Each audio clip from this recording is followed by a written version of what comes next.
Oke, hari ini kita akan masuk ke mata kuliah farmakoterapi saraf dan persendian. Hari ini kita akan bicara mengenai stroke hemoragik. Ada yang tahu stroke hemoragik itu apa? Stroke hemoragik? Taunya cuma stroke ya. Ya, stroke itu sebenarnya terbagi menjadi dua. Nanti kita akan bicara di pertemuan berikutnya, kita juga akan bicara. Jadi stroke secara garis besar itu dia terbagi menjadi dua. Apa yang disebut sebagai stroke iskemik, yang satunya lagi stroke hemoragik. Apa yang membedakan antara stroke iskemik dengan stroke hemoragik adalah patofisiologinya. Jadi kalau yang namanya stroke iskemik itu adalah stroke yang disebabkan karena penyumbatan pembuluh darah yang ada di otak, iskemik.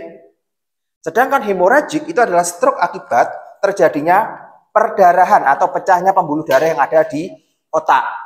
Nah itu, kita harus tahu terlebih dahulu apa yang disebut sebagai stroke iskemik, apa yang disebut sebagai stroke hemoragik. Karena apa? Karena tata laksana terapinya itu sangat berbeda 180 derajat. Sangat berbeda sekali. Kalau stroke iskemik dikasih obat stroke hemoragik malah tambah parah. Begitupun sebaliknya, stroke hemoragik dikasih obat stroke iskemik juga akan innalillahi seperti itu. Nah, kita lihat di sini stroke ya, kalau kita lihat di sini stroke itu menempati penyakit nomor 3 penyebab kecacatan di seluruh dunia. Di bawah penyakit kardiovaskular dan kanker. Pernah lihat orang yang stroke akhirnya nggak bisa ngapa-ngapain? Nah, itulah yang disebut sebagai disabilitas. Yang pertama dia biasanya bisa bekerja, misalkan yang nukang ya nukang, yang kerja jadi guru bisa jadi guru, ngajar dan lain sebagainya. Tetapi begitu kena stroke, akhirnya dia menjadi tidak bisa bekerja, nggak bisa ngapa-ngapain, dan akan tergantung pada keluarganya. Nah itu yang disebut sebagai disabilitas. Di bawah penyakit kardiovaskular, jantung dan lain sebagainya, dan kanker. Jadi lumayan besar. Berikutnya, prevalensinya mengenai penyakit stroke sendiri itu diperkirakan sekitar 800.000 kejadian per tahun. Besar ya. Nah, dari sekitar 800.000 kejadian per tahun ini, kalau di breakdown lagi atau dipecah lagi, maka ada sekitar 185.000 kejadian stroke yang berulang. Stroke-nya itu kambuhan. Jadi ada serangan pertama, serangan kedua, serangan ketiga, dan seterusnya. Itu disebut sebagai serangan stroke. Oke. Nah, dari 185 angka kejadian ini, dari 800, kemudian 150.000 kejadian diantaranya berakhir menjadi kejadian yang fatal. Menyebabkan kematian. Tapi ada juga orang yang begitu kena sampai 5 kali baru meninggal. Tapi ada yang sekali langsung bablas ya ada. Nah ini juga, dari angkanya termasuk relatif besar nih. 150.000 angka kematian per tahun ini. Nah, kemudian stroke is causally leading long-term disability in adult with 90% of survivor having residual deficit. Maknanya apa sih? Jadi orang-orang yang terkena serangan stroke, hampir 90%-nya yang selamat, yang survivornya itu, dia memiliki gejala sisa. Maksudnya gejala sisa itu apa? Jadi misalkan ada orang yang selamat, tapi dia misalkan tangannya jadi nggak bisa digerakin, keple, atau ngomongnya jadi pelo. Kemudian kalau jalan bisa gini. Ya, itu bisa juga disebut sebagai defisit. Nah, moderate to severe disability is seen in 70% of survivor. Jadi 70% survivor 70% survivor itu mengalami yang namanya disabilitas, baik itu moderate sampai ke severe, sampai yang parah. Akhirnya nggak bisa ngapa-ngapain, cuma ada, kalau bahasa Jawanya itu menjadi kembang ambien. Ya kan, kembang ambien nggak bisa ngapa-ngapain, cuma bisa di kasur aja kan, seperti itu. Itu yang severe, yang parah. Dan juga kalau orang nggak dibantu oleh keluarganya, ya sudah. Bisa menjadi masalah yang berkepanjangan seperti itu. Kemudian dampak sosialnya kalau kita lihat di sini, societal impact, economic burden is great with a total cost of 36.5 billion reported in United States in 2010. Jadi dampak akibat stroke, dampak ekonomi yang timbul akibat stroke itu sekitar 36 miliar dolar Amerika Serikat pada tahun 2010. Dan stroke mortality has a decline. Berita baiknya adalah mortalitas dari stroke itu bisa menurun akibat adanya peningkatan treatment dan pengaturan faktor resikonya. Dan faktor resiko yang bisa dikontrol itu bisa menurunkan angka kejadian stroke. Dan stroke incident increase with age, meningkat berdasarkan usia. Nah, especially after 55 years, resulting in increased incident in the elderly population. Jadi, stroke itu menjadi salah satu penyakit, dalam tanda kutip kalau sekarang itu masih menjadi penyakitnya orang tua. Tetapi, nggak menutup kemungkinan orang-orang muda juga ada yang mengalami stroke. Waktu stroke itu merupakan kajian saya untuk S2. Jadi saya waktu S2 itu mengambil data di rumah sakit. Ada beberapa kasus yang menarik adalah kejadian stroke akibat pecahnya pembuluh darah atau stroke hemoragik itu terjadi di bawah usia 40 tahun ada. Ada kejadiannya. Ya mungkin belum tidak banyak tapi ada. Seperti itu. Tetapi mayoritas adalah stroke yang pada kelompok usia 55 tahun ke atas. Itu resikonya semakin meningkat. Orang tua kalian kalau usianya 55 tahun ke atas, risikonya sudah meningkat. Sehingga harus dikontrol faktor-faktor risiko penyebab kejadian stroke itu harus dikontrol. Nah, ini ada di sini. Nah, etiologi, classification, and risk factor. Jadi kalau kalian lihat di sini, ya, kalau kalian lihat di sini, yang paling besar stroke itu adalah jenis stroke iskemik. Iskemik itu yang apa tadi? Iskemik. Penyumbatan, betul sekali. Sedangkan sisanya adalah stroke hemoragik. Nah, menariknya adalah seperti ini. Stroke iskemik atau stroke penyumbatan itu mayoritas terjadinya itu relatif besar. Tetapi good news-nya adalah orang dengan stroke iskemik itu angka kematiannya relatif lebih rendah. Ya, prevalensinya gede, tetapi angka kematiannya relatif lebih rendah. Tetapi disabilitasnya atau kecacatannya yang timbul akibat akibat stroke itu relatif lebih besar. Sebaliknya, pada stroke hemoragik ini angka kejadiannya kecil, tetapi tingkat mortalitasnya sangat besar. Angka kematiannya besar. Tetapi kalau dia bisa selamat, angka kecacatannya menjadi relatif lebih kecil. Kadang kalian pernah tahu nggak ada orang yang katanya dokter masuk rumah sakit, katanya pecah pembuluh darah otak.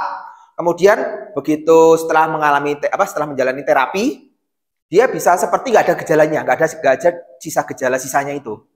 Nggak ada kayak tanda-tanda dia pernah mengalami stroke. Pernah lihat? Nah, itu yang kemungkinan dia stroke-nya adalah stroke hemoragik, pecah pembuluh darah otak. Seperti itu. Nah, ini kalau di breakdown, sekitar 12%-nya itu adalah stroke primary hemorrhage, intraparenchymal sama subarachnoid. Sedangkan sisanya kalau di breakdown menjadi segini banyaknya ini. Ya, jenis-jenis stroke-nya. Seperti itu. Nah, tadi kan sudah saya sebutkan di awal bahwa untuk orang-orang usia 55 tahun, maka angka faktor risikonya menjadi meningkat. Benar kan? Nah, apa sih faktor risiko yang bisa kita kontrol, bisa kita kendalikan supaya tidak mengalami stroke? Nah, ada faktor yang bisa dimodifikasi dan ada faktor risiko yang tidak bisa dimodifikasi. Kalau kalian lihat di sini. Nah, di sini kita mulai dari yang non-modifiable dulu. Nah, ini dia. Non-modifiable. Ini adalah faktor risiko yang tidak bisa dimodifikasi. Ya wes, terima nasib. Takdir dari Yang Maha Kuasa sudah seperti itu. Contohnya pertama apa? Usia. Usia kan nggak bisa kita modifikasi kan? Ya mungkin kalau di media sosial bisa dimodifikasi. Ya usia 50 ngakunya 30. Ya masih bisa dimodifikasi. Tapi pada kenyataannya nggak bisa kita modifikasi usia. Kita balikkan usia kita ke usia 17 tahun nggak bisa. Ya tetap usia berjalan.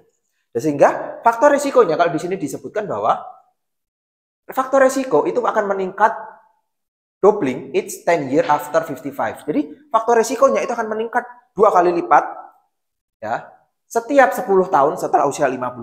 Itu faktor risikonya meningkat. Kemudian apalagi kelompok ras. Ras ini tidak bisa dimodifikasi, ya, tidak bisa kita modifikasi ras kita, ya kita rasnya apa kalau dibilang itu ya orang Asia lah seperti itu. Tapi kalau kita lihat di sini, ras kelompok kulit hitam, ya orang-orang apa namanya kulit hitam itu memiliki resiko lebih besar dibandingkan dengan orang-orang Hispanik, dan lebih besar Hispanik lebih besar dibandingkan dengan orang-orang kulit putih. Seperti itu. Kemudian jenis kelamin laki-laki lebih besar resikonya mengalami stroke dibandingkan dengan perempuan. Ya, seperti itu. Pada usia kurang dari 60 tahun. Itu lebih besar laki-laki.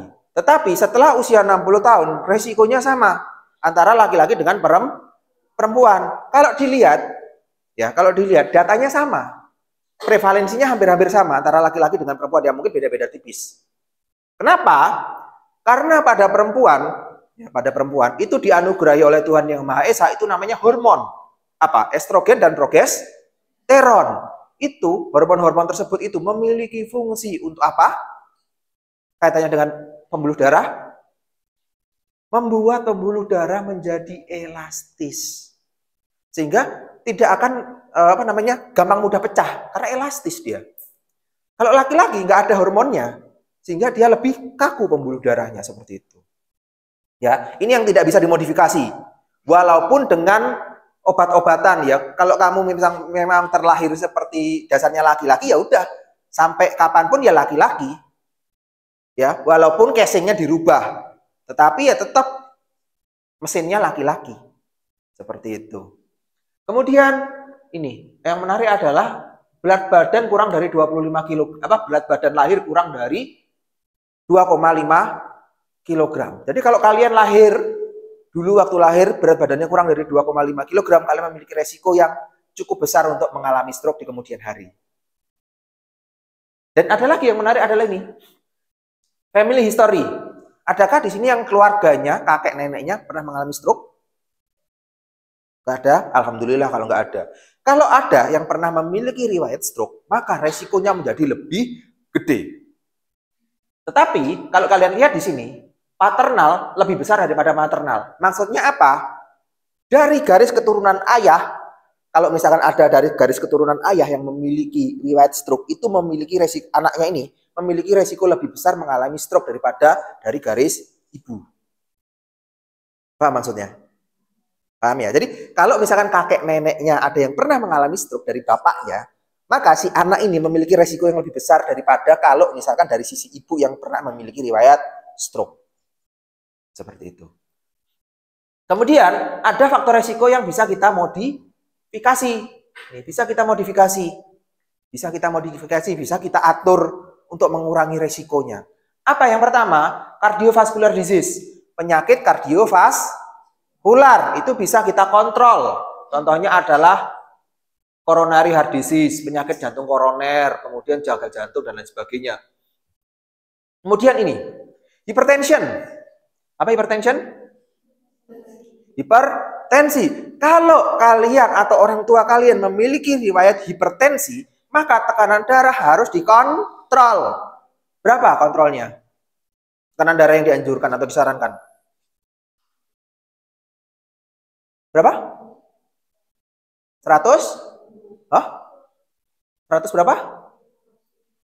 140? 120. Kurang dari 120 untuk sistolnya dan kurang dari 80 untuk diastolnya. Itu harus dikontrol. Karena kalau enggak, tekanan darah yang terlalu berlebihan, maka tiba-tiba pembuluh darah bisa pecah. Sederhananya seperti ini. Ada yang pernah di sini nyiram tanaman? Pernah ya? Kemudian kan ada selang ya. Selang kalian masukkan ke dalam keran. Kalau ada keran yang kalau ada keran yang kecil gitu biasanya tuasnya kecil gitu warna biru biasanya. Kalau dibuka tiba-tiba apa yang terjadi? Kan seruat gitu kan, tekanannya kan deras kan. Bayangkan kalau itu adalah tekanan darah kalian. Tiba-tiba bisa nggak selangnya itu tadi yang pertama nancap di keran itu tiba-tiba pecah? Bisa ya? Bayangkan kalau itu tekanan darah. Kalau itu bayangkan ini kalau pembuluh darah yang ada di otak. Tiba-tiba pecah. Tas. Udah bablas rumah sakit. Ya? Udah ke sini lagi. Oke, berikutnya. Smoking cigarette. Merokok. Ya, merokok itu juga akan berpengaruh terhadap. Oke. Nah, ini. Rokok itu juga akan berpengaruh, bisa menyebabkan seseorang itu memiliki risiko mengalami stroke. Sebaiknya memang harus dikurangi. Kalau bisa stop merokok. Ya. Kemudian diabetes. Diabetes itu juga harus dikontrol. Kenapa harus dikontrol, Pak? Ada yang di sini pernah bikin jenang atau bikin dodol? Pernah ya? Ya kalau pernah, kalau enggak nonton di YouTube deh. Bikin dodol itu kan pertamanya kan gampang kan? Atau bikin karamel deh. Bikin karamel dipanasi, kan pertama enteng ya. Tiba-tiba apa? Kalau misalkan dipanasi terus-terusan. Berat kan? Coba bayangkan kalau itu di dalam tubuh kalian terdiri dari karamel. Bisa liwatkah? Liwat pembuluh darah yang kecil-kecil? Bisakah nyantol? Menyumbat? Ya, itulah yang terjadi. Seperti itu. Kemudian ada namanya asimptomatik symptomatic stenosis, kemudian atrial fibrilasi, dislipidemi, ini yang menarik, dislipidemi. Bukan hiperlipid ya, tapi dislipidemi. Apa bedanya antara dislipidemi dengan hiperlipid? Kalau dislipidemi ya, dislipidemia. Kalian pernah tahu kan bagian-bagian dari bagian-bagian dari lemak itu apa saja? Apa yang kalau kalian pernah tahu? Bagian lemak ada yang namanya kolesterol. Habis itu apa lagi? HDL. Apa lagi? LDL. Apa lagi? VLDL, tapi jarang. VLDL, kayak tulislah. Kemudian apa lagi? TG. Tapi yang paling sering dicek adalah yang ini. 1, 2, 3, 4. Ini.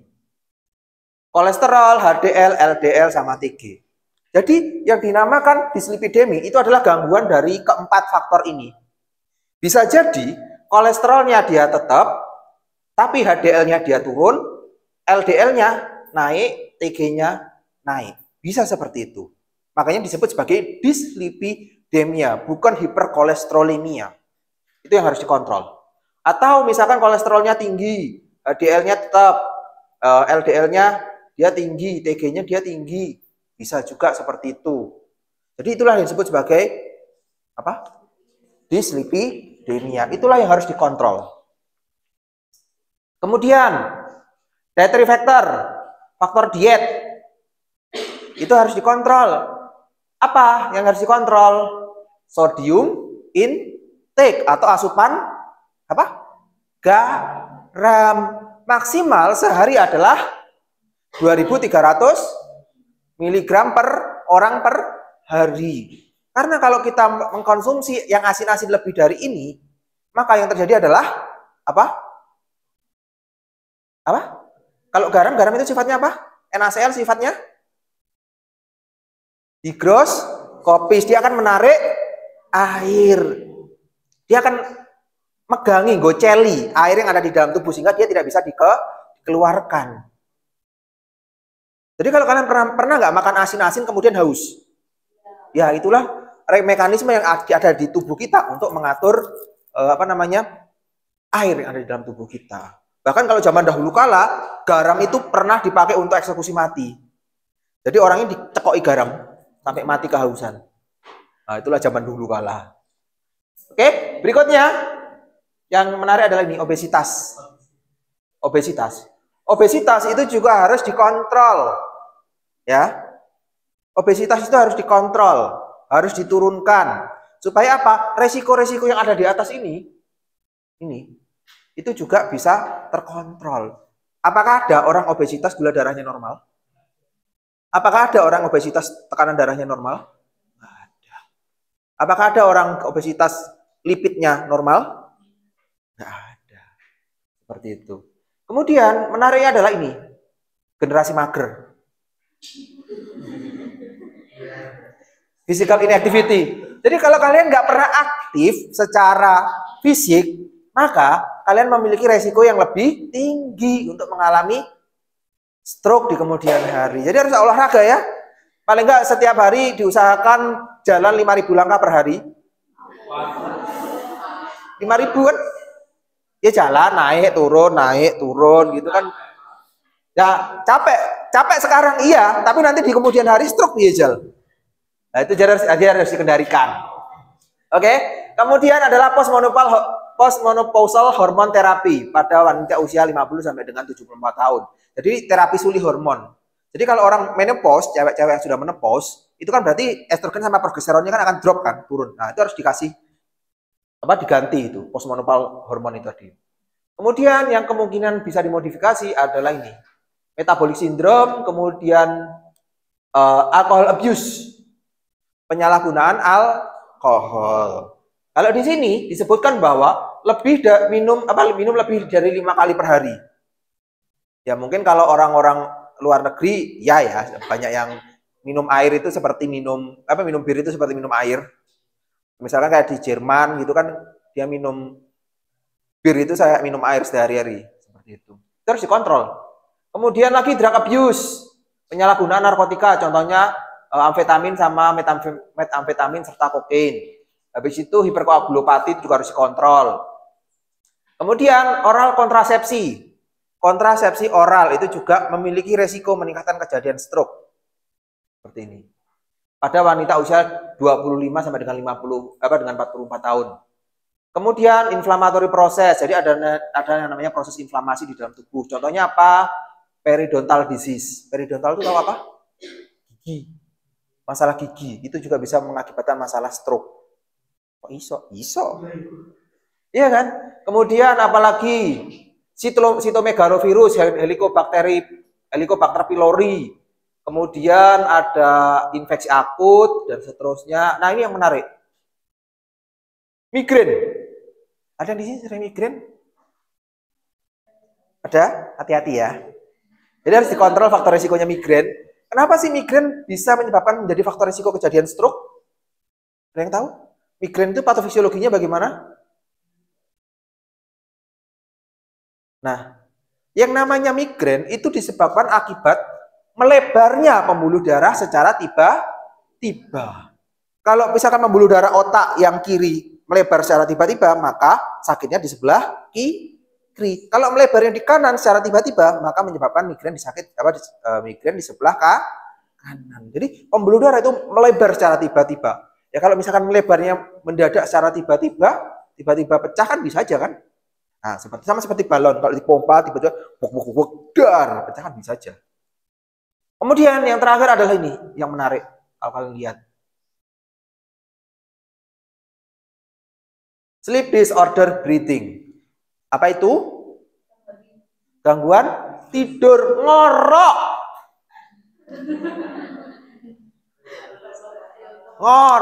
Orang-orang ngorok itu memiliki resiko mengalami stroke. Kenapa? Karena aliran udara ke otak itu nggak nyampe.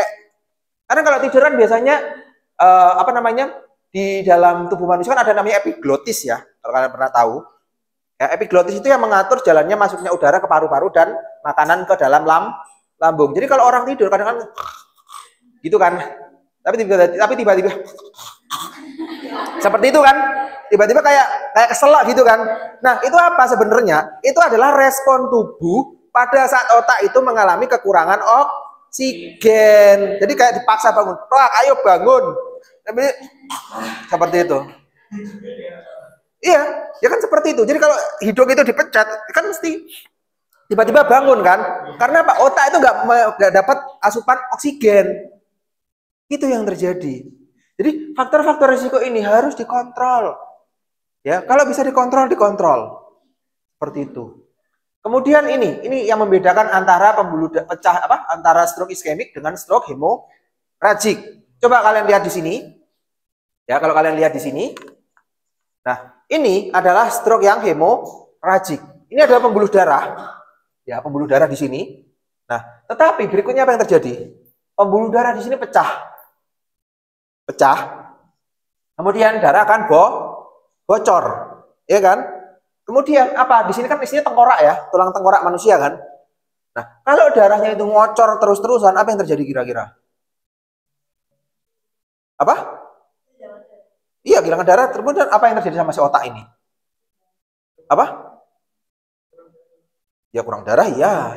Tapi apa yang terjadi kira-kira di otak ini? Apakah darah yang keluar terus tersebut bisa menekan tengkorak ini untuk membesar? Nggak bisa. Tulang tengkorak manusia itu keras. Iya kan? Sehingga kalau seperti ini, apa yang terjadi? Dia nekannya ke otak. Jadi otak itu seperti apa ya istilahnya, ada balon gitu di dalam helm. Kemudian apa ya?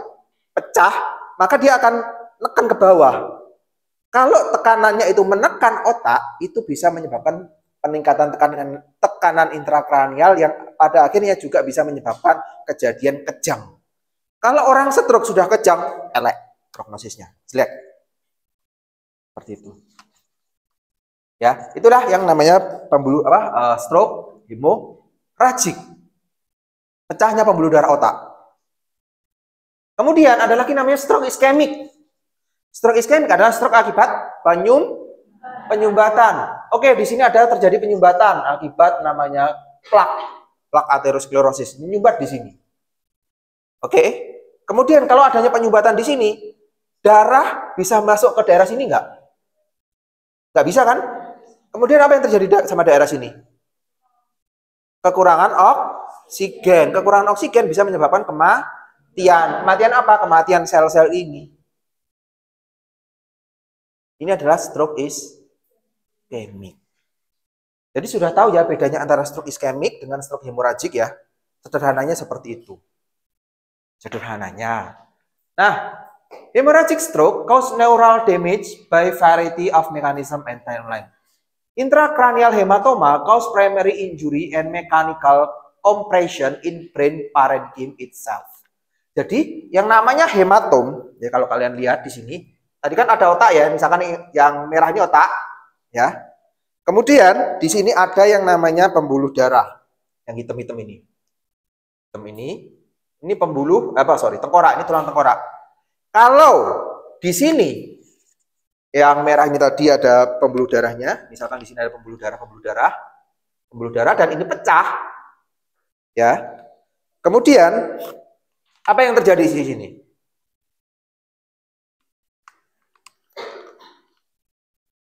Nah, di sini dia akan terisi oleh darah kan? Nah, kalau terisi oleh darah, maka yang terjadi adalah apa kira-kira? Otak akan ditekan kan oleh darah tadi. Seperti ini. Dia akan seperti ditekan. Nah, inilah yang menyebabkan komplikasi pada stroke tadi. Nah, ini. Early hematoma expansion, which may have seen up to 38% of patient within 3 hours of onset of ICH, is associated with worsened functional outcome and increased mortality. Jadi kalau ada namanya hematom, jadi darah yang ada di sini itu disebut sebagai hematoma. Jadi kalau ada hematomanya di sini itu bisa berakibat fatal bagi pasien.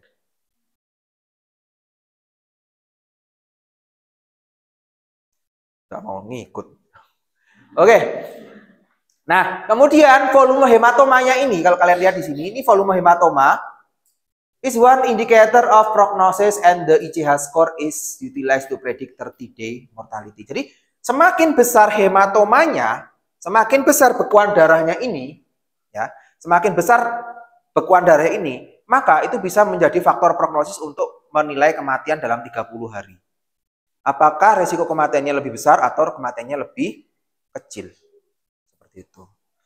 Berikutnya, highest rate mortality nanti bisa dibaca sendiri. Associated with low Glasgow Coma Scale and presentation GCS 34, ICH volume greater than 300 mili.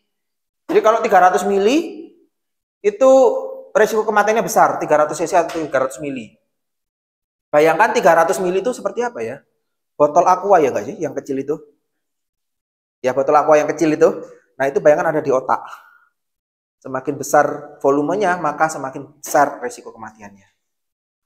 Berikutnya, clinical presentation atau tanda dan gejala klinisnya disebut sebagai FAS. Apa itu FAS? F. Face dropping. Jadi kalau suruh senyum, coba senyum. Senyum. Nah, kalau temennya suruh senyum nggak bisa simetris, misalkan senyumnya satu gini. Gini.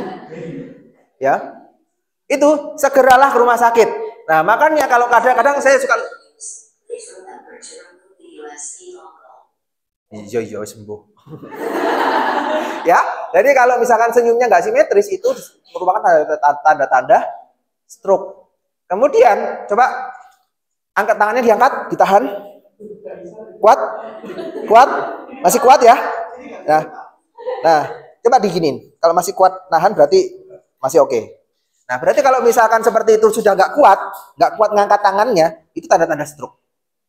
Kemudian speech difficulty. Kalau ngomong masih jelas itu merupakan, kalau ngomongnya sudah mulai nggak jelas itu adalah tanda-tanda stroke. Belibet. Iya. Bukan. Jadi speech difficulty itu kesulitan untuk ngomong. Jadi kalau ngomong itu pelo. Bukan cadel loh ya, pelo.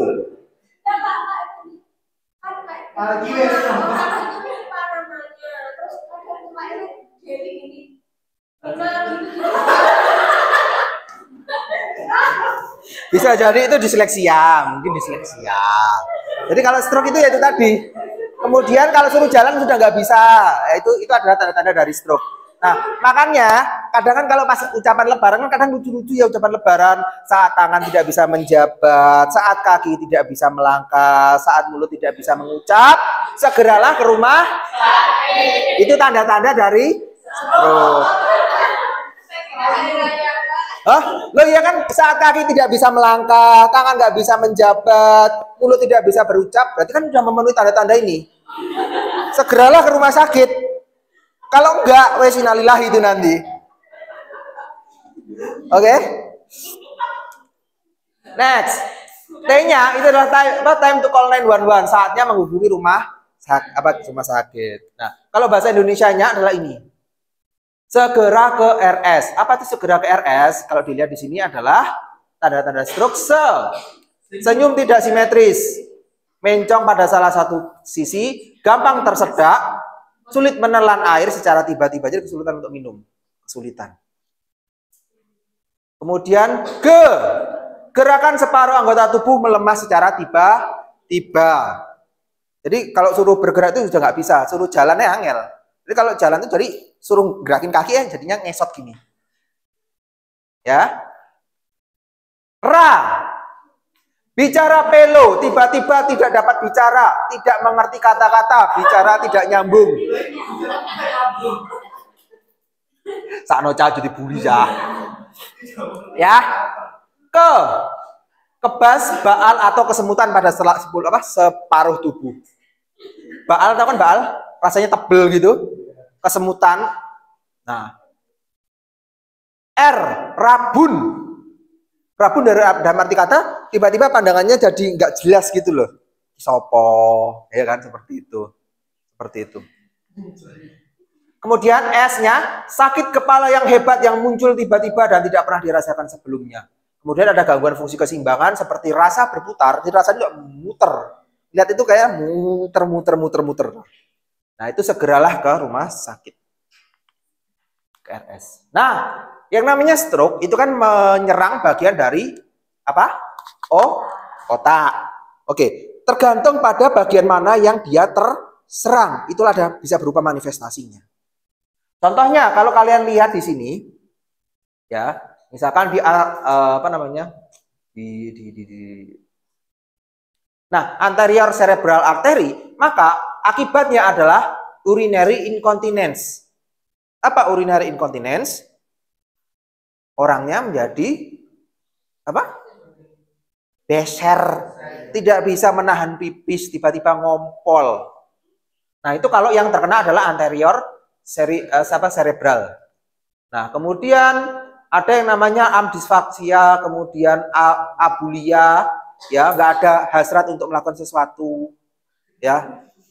Kemudian ada lagi kalau misalkan posterior cerebral artery. Kalau kalian lihat di sini adalah collateral homonymous hemianopsia, kemudian collateral dan lain sebagainya. Variable visual association. Nah, dan lain sebagainya. Ini adalah gangguan-gangguan pada pada bagian-bagian otak yang pecah pembuluh darahnya itu bisa seperti ini. Kemudian kalau kalian lihat di mana ya? Tadi ya. Nah, yang menarik adalah sama-sama organnya otak kan, satu pecah pembuluh darah, manifestasinya itu ternyata bisa dua. Apa? Manifestasi neurologik. Neurologik misalkan jadi dia nggak bisa ngangkat tangan, nggak bisa jalan, nggak bisa ngomong. Ya, itu adalah manifestasi apa?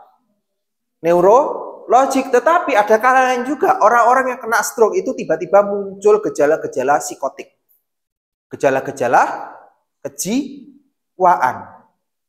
Oh ya nanti ya pada pertemuan keempat kita akan bicara mengenai penyakit-penyakit kejiwaan. Jadi setelah orang-orang mengalami stroke, ada kalanya orang-orang itu seperti mendapatkan bisikan-bisikan tertentu. Ada kan yang seperti itu? Orang-orang stroke? Atau dia merasa bahwa dirinya adalah Mesayah atau Isa yang turun atau Nabi. Ada yang seperti itu. Nah itu muncul gejala-gejala kejiwaannya. Tapi bisa aja itu muncul. Tidak menutup kemungkinan hal itu muncul. Karena apa? Organnya satu, tapi manifestasinya bisa dua. Nah, kalau sudah muncul gejala-gejala seperti itu dan mengganggu, sebaiknya segera ke rumah sakit juga. Periksa ke SPKJ. Nah, ini adalah alat yang digunakan untuk diagnosa pasien stroke. Apa? Ada yang namanya MRI. Ini MRI atau namanya CT scan. Seperti itu. Itu yang bisa kita gunakan. Nah, gambarannya seperti apa? Ini adalah gambaran pada orang-orang yang mengalami stroke. Untuk baca cara bacanya, serahkan pada dokter. Kita nggak usah baca. Kita cukup tahu, oh ya, seperti itu. Nah, ini misalkan yang seperti ini adalah intracranial hemorrhage. Yang putih-putih ini, oh putih-putih? Ini yang ini. Itu adalah hematoma. Ya, yang darah membeku tadi. Nah, kemudian kalau yang infak yang ini, kita lihat. Yang hitam-hitam itu adalah apa? Bukan hematom, tapi adalah neuron yang mati akibat penyumbatan. Seperti itu. Nah, berikutnya terapi non-farmakologinya. Nanti kalau terapi non-farmakologinya, hemorrhagic stroke is often arise with a rupture intracranial aneurysm or AVM and intraventricular early possible with either surgical or clipping endovascular coiling with a vascular normally reduce the risk of rebleeding and improve. Maksudnya apa sih? Kadang yang namanya stroke hemorrhagic itu terjadi akibat namanya aneurisma. Ini adalah aneurisma. Bendol gini. Pembuluh darahnya menjadi bendol. Kalau bendol, ini bisa tiba-tiba pecah. Nah, terapi yang bisa kita lakukan apa? Yang pertama adalah coiling. Jadi dia dimasukkan semacam wire atau kabel gitu. Ini diubet-ubet gini supaya yang ini tidak pecah. Atau di clipping, diklip. Bisa seperti ini. Ini kalau adanya aneurisma. Tetapi bisa juga yang namanya stroke itu terjadi akibat adanya plak aterosklerosis. Jadi kalau mau kita gambarkan seperti ini. Nah, misalkan yang merah-merahnya, yang hitam-hitam ini adalah pembuluh darah. Oke. Nah, apa sih yang disebut sebagai aterosklerosis? Jadi endotelnya ini kalau kalian lihat itu akan seperti menumpuk seperti ini.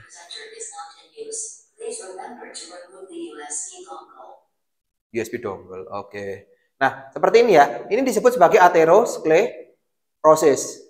Oke. Nah, kalau ini lama-lama menyumbat, ada sumbatan di sini.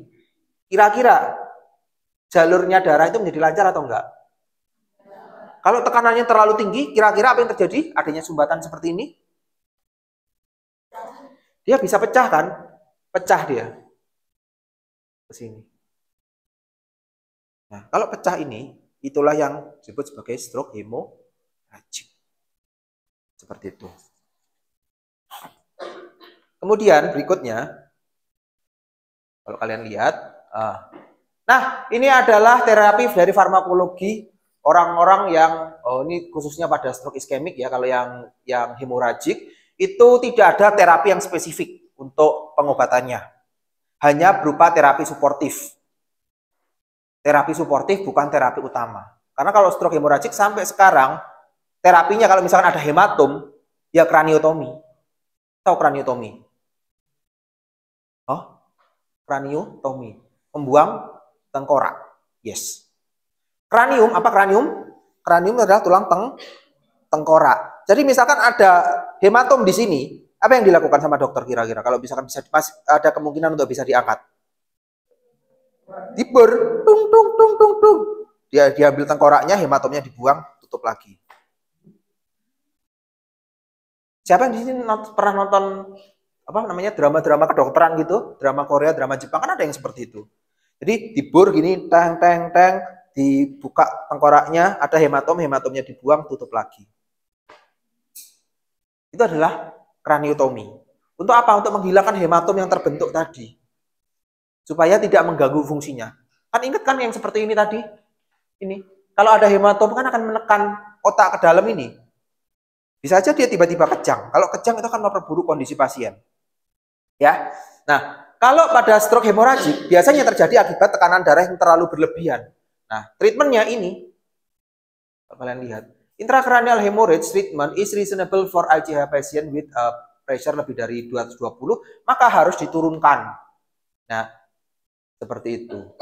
Menurunkannya dengan apa? Nah, seperti ini. Nah, biasanya kita menggunakan suatu guideline atau suatu acuan untuk menentukan terapi terapi dari suatu kondisi pasien. Nah, kalau stroke kita bisa biasanya menggunakan ini. AHA sama ASA guideline. AHA itu adalah American Heart Association. Kalau ASA adalah American Stroke Association.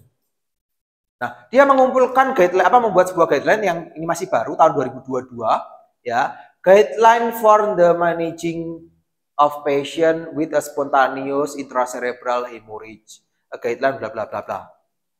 Nah, apa sih yang bisa dilakukan? Nah, kalau intracerebral yang pertama bisa dilakukan ya adalah location care, acute assessment, acute medical surgical intervention kalau memungkinkan. Jadi perawatan di tempat dia mengalami kejang, mengalami stroke, serangan stroke tadi, pecah pembuluh darah itu tadi. Karena saya juga pernah punya pengalaman, ada tetangga pecah pembuluh darah, begitu dibawa tidak segera dibawa ke rumah sakit, akhirnya innalillahi seperti itu. Nah, kemudian kalau sudah ditangani inpatient course, jadi kalau inpatient itu adalah pasien sudah sampai rumah sakit, apa sih harus dilakukan? Yang pertama adalah assessment of goal of care, melakukan penilaian terhadap tujuan dari perawatan.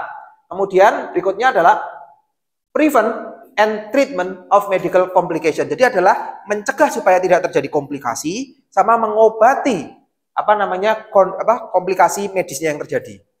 Sama yang terakhir adalah menentukan ICH etiologi. Menentukan etiologi penyebab kejadian dia yang itu harus dikontrol.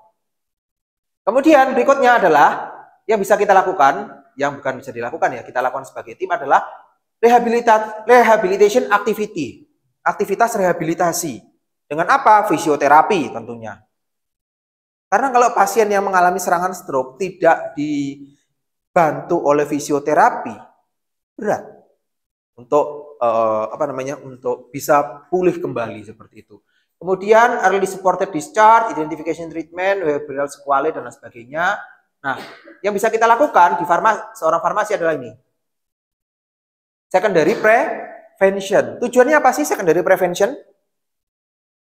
Pencegahan sekunder. Supaya tidak terjadi serangan stroke yang kedua dan seterusnya. Itu adalah secondary. Dengan apa kita bisa melakukan? Dengan yang pertama adalah ini.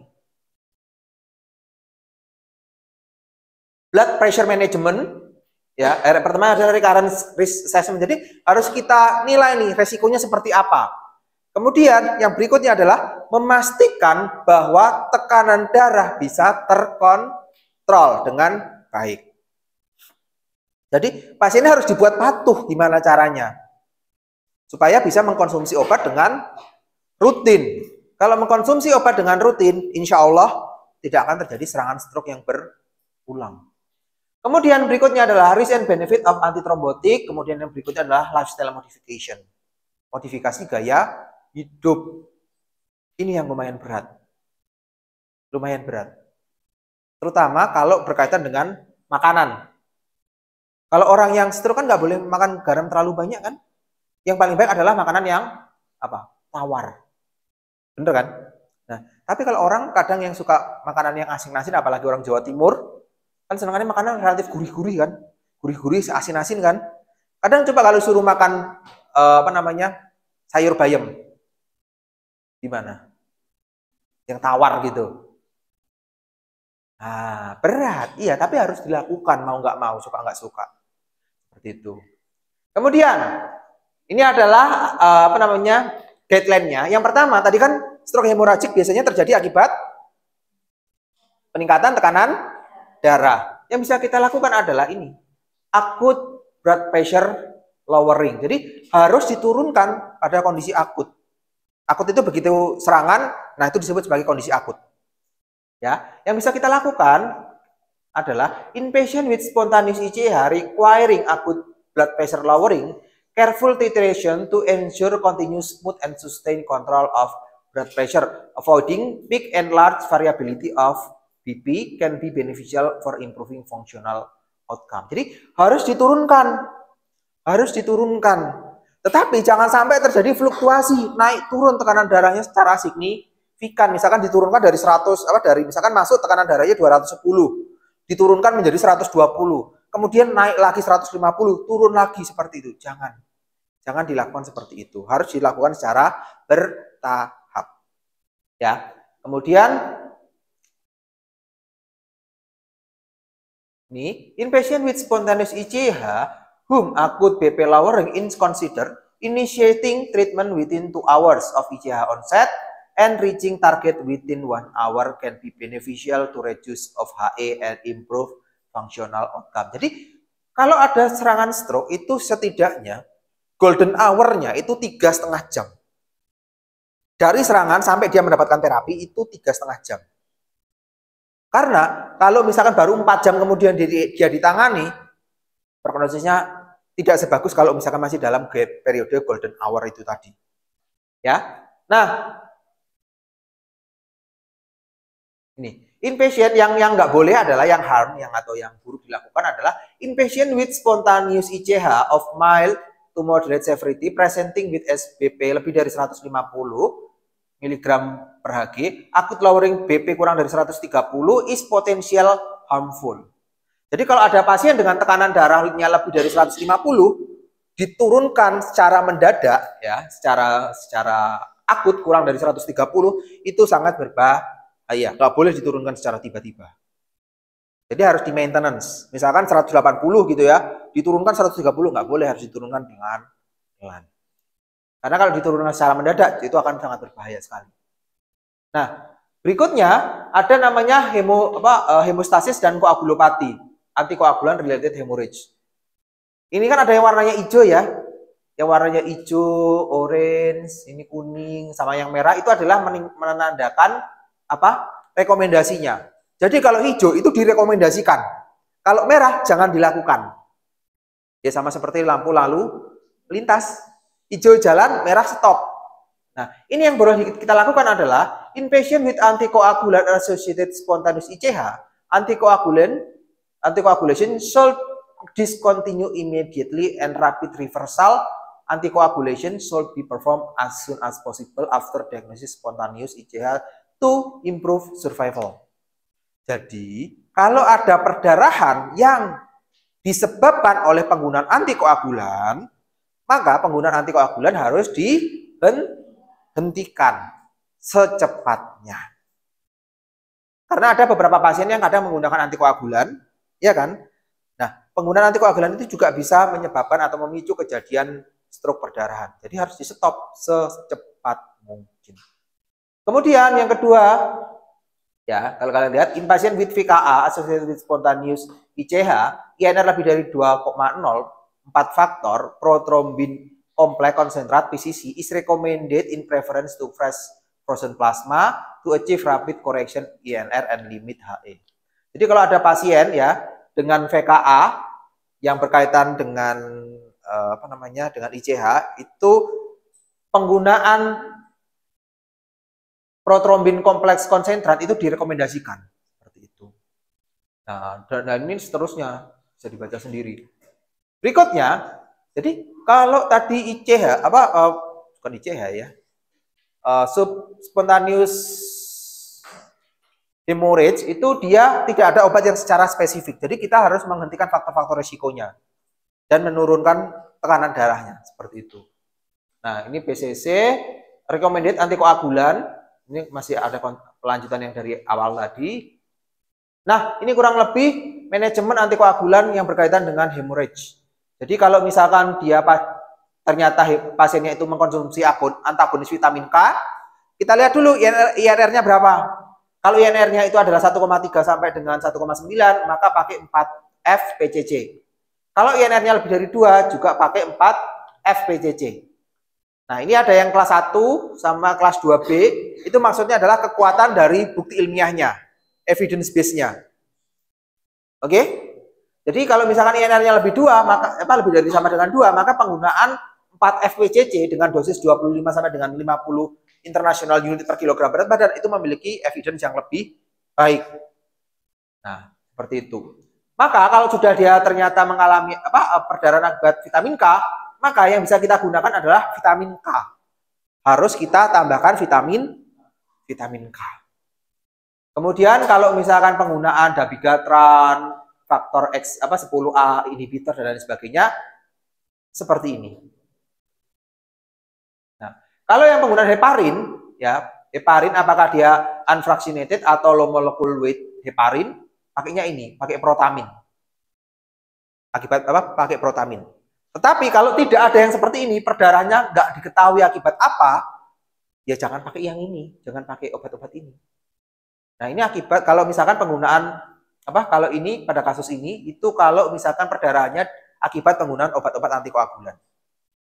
Seperti itu ya. Jadi treatmentnya kalau pada pasien stroke hemorrhage itu yang pertama adalah kontrol tekanan darahnya. Kemudian yang kedua adalah kalau ada berkaitan dengan penggunaan obat-obatan, stop obat-obatnya. Udah gitu saja. Sama memperbaiki kondisinya, kondisi klinis pasien. Ini antiplatelet. Nah, ini yang menarik kalau kalian dibaca di sini. Ya. Ini adalah penggunaan antiplatelet ya. Ini bisa menjadi sangat berbahaya. Karena apa? For patient with spontaneous ICH being treated with aspirin and not scheduled for emergency surgery, platelet transfusion are potentially harmful and should be administered. Jadi kalau pada pasien dengan ICH yang ditreat dengan aspirin dan tidak ada jadwal untuk emergency schedule, transfusi platelet itu tidak ada gunanya, tidak memiliki fungsi seperti itu. Ini hemostatik, nanti bisa dibaca sendiri. Inpatient care, ini kalau dibaca berikutnya, inpatient with spontaneous ICH, provision care specialized inpatient unit with multidisciplinary team is recommended to improve outcome and reduce mortality. Jadi kalau ada pasien yang stroke, maka sebaiknya pasien tersebut dirawat di namanya stroke center atau pusat perawatan pasien stroke atau bahasanya apa sajalah itu. Itu akan lebih baik. Karena apa? Mereka akan fokus untuk menangani kondisi-kondisi yang ada, kondisi pasiennya itu menjadi lebih fokus ditangani. Itu akan lebih baik. Seperti itu. Kemudian inpatient with spontaneous ICH, provision of care at center that can be provide a full range of high OCT care and expertise is recommended. Seperti itu. Berikutnya adalah manajemen. In patient with spontaneous ICH, formal dysphagia screening protocol should be implemented before initiation of oral intake to reduce. Ini yang menarik adalah ini. In patient with spontaneous ICH, formal dysphagia screening protocol should be implemented before initiation of oral intake to reduce the disability and the risk of pneumonia. Jadi, kalau pasien yang mengalami stroke, kita harus bisa melihat dulu nih, pasiennya sudah bisa makan minum melalui mulut atau belum. Kalau belum, maka sebaiknya menggunakan NGT. Apa itu NGT? Nasogastric tube. Jadi dia dimasukin selang melalui hidung untuk masuk ke dalam lambung. Karena apa? Karena kalau orang stroke itu kadang suruh nelan aja susah. Ya kan? Kita harus memperhatikan seperti itu. Karena NGT bisa berkaitan dengan gizi, bisa berkaitan juga dengan obat. Ya coba kalau bayangkan misalkan pasiennya stroke suruh minum obat tablet gitu. Susah apa enggak? Itu perlu kita perhatikan loh. Kita sebagai seorang farmasi. Ya, seperti itu. Jangan sampai pasien disuruh untuk nelen karena dia nggak bisa nelen. Karena kalau dipaksa untuk nelen, takutnya obat tadi nyangkutnya ke paru-paru. Kalau nyangkut ke paru-paru, apa yang terjadi kira-kira? Innalillahi. Iya kan? Seperti itu. Berikutnya, manajemen glukosa. Tadi kita juga perlu memanage glukosa pada pasien. Manage-nya bagaimana? Ini. In patient with a spontaneous ICH, monitoring serum glucose is recommended to reduce risk of hyperglycemia and hypoglycemia. Jadi perlu kita kontrol gula darahnya. Jangan sampai dia berlebih atau sampai dia rendah. Nggak boleh. Karena kalau sangat tinggi itu juga sangat berbahaya. Bisa menurunkan kesadaran dan lain sebagainya. Karena memang ada pada kasus-kasus tertentu, orang yang memiliki gula darah terlalu tinggi itu bisa menjadi nggak sadar. Coba kalau misalkan pasien stroke, gula darahnya terlalu tinggi, tidak sadar. Kan repot. Iya kan? Seperti itu. Atau terlalu rendah juga nggak sadar. Itu juga sangat berbahaya. Nah, berapa sih yang harus dikontrol ini? In patient with spontaneous ICH, treating hypoglycemia is recommended to reduce mortality. Jadi nggak boleh nggak boleh kurang dari 60. Nggak boleh kurang dari 60 mmHg, miligram per dl. Ya. Tetapi juga jangan berlebihan. Ini, in patient with spontaneous ICH, treating moderate to severe hyperglycemia is reasonable to improve outcome. Jadi gula darah berdasarkan guideline dari AHA ini tadi berapa? Harus dikontrol pada berapa? Antara 60 sampai dengan 180. Seperti itu. Jadi nggak boleh lebih juga nggak boleh rendah. Seperti itu. Kemudian temperature management, ya, in patient with a spontaneous ICH, pharmacological treating unelevated temperature may be reasonable to improve functional outcome. Bisa kita obati dengan antipiretik kalau misalkan terjadi peningkatan suhu tubuh. Karena ada kalanya pasien-pasien yang mengalami serangan stroke itu terjadi peningkatan suhu tubuh. Boleh pakai paracetamol. Tapi jangan pakai golongannya NSAID. Why? Kenapa nggak boleh pakai NSAID? Tidak direkomendasikan menggunakan NSAID. Masih ingat mekanisme kerja dari NSAID? Dia akan menghambat apa? Menghambat enzim siklooksige. Di situ ada yang namanya tromboksan enggak? Ada ya? Itu juga akan dihambat kan? Ya. Kalau tromboksan dihambat, apa yang terjadi? Perdarahan. Makanya pada kondisi seperti ini, kalau misalkan pasien suhunya sampai dengan 39-40 atau pasien yang mengalami demam, harus diturunkan menggunakan paracetamol dibandingkan dengan NSAID. Karena kalau misalkan dikasih NSAID, darahnya menjadi lebih encer lagi. Iya kan? Kalau lebih encer, bisa aja serangan berikutnya. Jadi yang paling oke adalah pakai paracetamol. Ya. Nah, ini kalau yang misalkan pasien dengan hipotermia itu juga masih belum jelas. Belum jelas bukti ilmiahnya. Nah, berikutnya ini untuk yang recommendation BP-nya kalau sudah lewat kondisi kronis sudah lewat kondisi akutnya itu harus dikendalikan kurang dari 130 atau kurang untuk long term. Jadi tadi kan kalau misalkan tekanan darahnya 220 itu kan harus diturunkan kan secara perlahan, secara pelan-pelan, nggak boleh langsung dari 220 langsung diturunkan 130. Gawat nanti pasiennya. Jadi dia harus diturunkan secara perlahan. Berikutnya yang dilakukan adalah setelah pasiennya keluar dari rumah sakit, itu juga harus dikontrol tekanan darahnya sebisa mungkin kurang dari 130. Ingat keran tadi, supaya kalau misalkan tekanan harus dikontrol supaya alirannya kecil aja. Kalau alirannya terlalu besar, pecah, pembuluh darah lagi. Kan seperti itu. Nah, ini manajemen other medication in patient with spontaneous ICH establish indication for statin pharmacotherapy, risk and benefit statin therapy of ICH, outcomes and recurrent relative to overall prevention of cardiovascular are uncertain.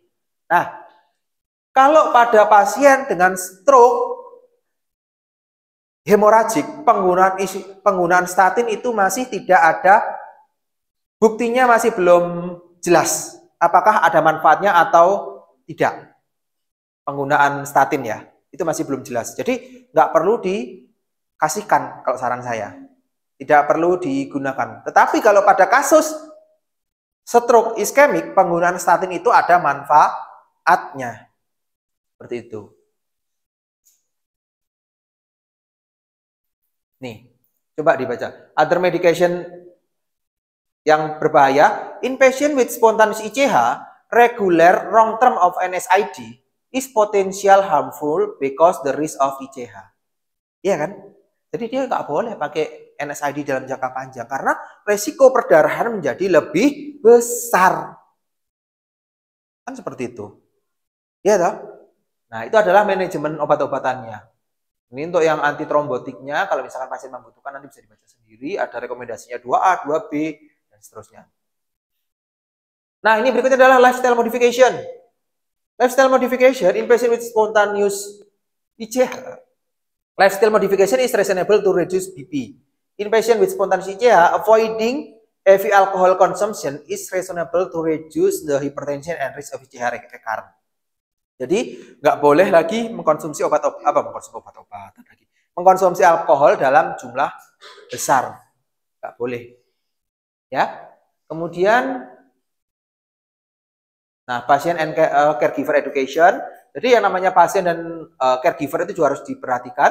In patient with spontaneous ICH, psychosocial education for caregiver can be efficient for increased patient activity level and participation and or quality of life. Jadi ada terapi namanya psikososial. Jadi pasiennya itu juga jangan di rumah aja seperti itu. Jadi ya sekali-kali harus ada terapi psikososialnya ya. Misalkan diajak keluar, duduk di luar, ngobrol sama tetangga seperti itu. Itu harus dilakukan. Karena kalau bayangkan kalau orang yang sudah sakit di rumah aja, diem aja, nggak ngapa-ngapain, bisa depresi loh ya. Ya kan? Seperti itu. Juga harus diperhatikan.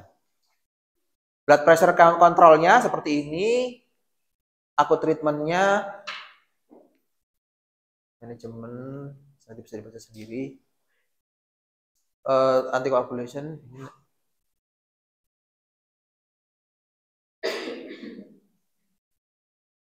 Oke, mungkin gitu saja untuk pertemuan kita. Oh, ini monitoringnya, yang perlu dimonitoring adalah hipertensi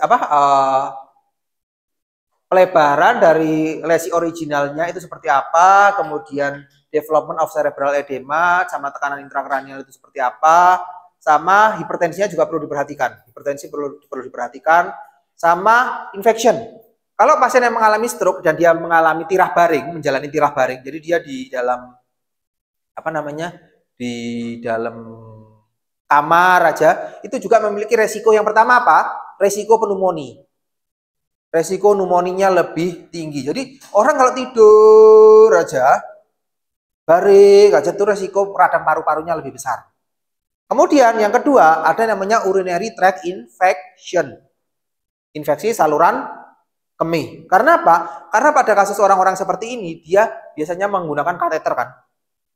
Kalau menggunakan kateter dalam jangka panjang itu juga menimbulkan resiko infeksi. Jadi kalau nggak salah ingat, untuk kasus-kasus kateter itu harus diganti setidaknya 10 hari sekali. Seperti itu. Ya, dan seterusnya. Nah, untuk hemorrhagic stroke ini masih belum ada pengobatannya yang jelas seperti apa. Oke, mungkin gitu aja pertemuan kita pada pagi hari ini. Ada yang mau ditanyakan mengenai stroke hemorrhagic? Ada yang ditanyakan? Ada apa enggak? Ada atau belum? Oke, kalau nggak ada, mungkin kita akhiri dulu ya pertemuan kita pada siang hari ini. Terima kasih atas perhatiannya. Tadi kita mulainya dengan berdoa, maka kita akhiri juga dengan berdoa. Berdoa menurut agama dan kepada kita masing-masing. Dipersilahkan. Berdoa selesai. Oke, terima kasih. Selamat pagi.